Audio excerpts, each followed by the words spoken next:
Perkenalkan, nama saya Sinta Bella dengan nomor induk mahasiswa P00341 021 093 TK2B. Saya mahasiswi dari Poltekkes Kemkes Kendari, jurusan Teknologi Laboratorium Medis. Pada video kali ini, saya akan menjelaskan tentang tahapan-tahapan dalam isolasi DNA pada bakteri. Langsung saja, ini penjelasannya.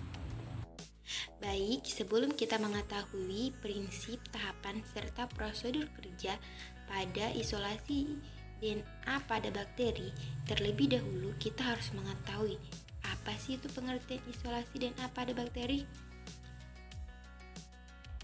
Jadi, isolasi DNA pada bakteri adalah sebuah proses di mana molekul DNA atau RNA dipisahkan dari protein, membran, dan materi sel lainnya. Dengan begitu, kita bisa dapatkan molekul DNA atau RNA murni dari sebuah organisme yang kemudian bisa kita gunakan untuk step selanjutnya. Selanjutnya, prinsip isolasi DNA.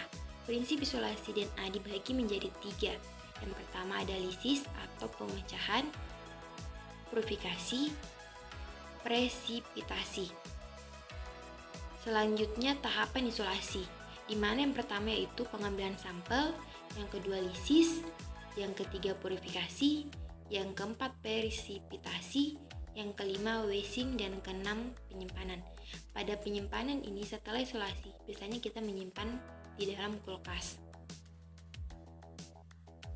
Nah, ini dia alat-alat yang digunakan untuk mengisolasi DNA pada bakteri.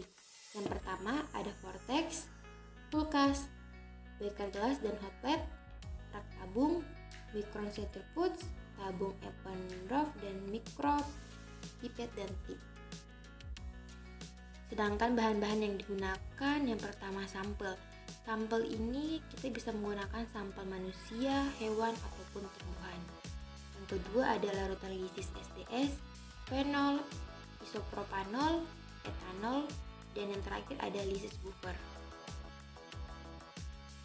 Selanjutnya prosedur kerjanya, di mana yang pertama yaitu kita menyiapkan sel bakteri dengan memindahkan satu ose bakteri, lalu resistensi ke dalam 1 ml aquade steril dalam tabung mikro.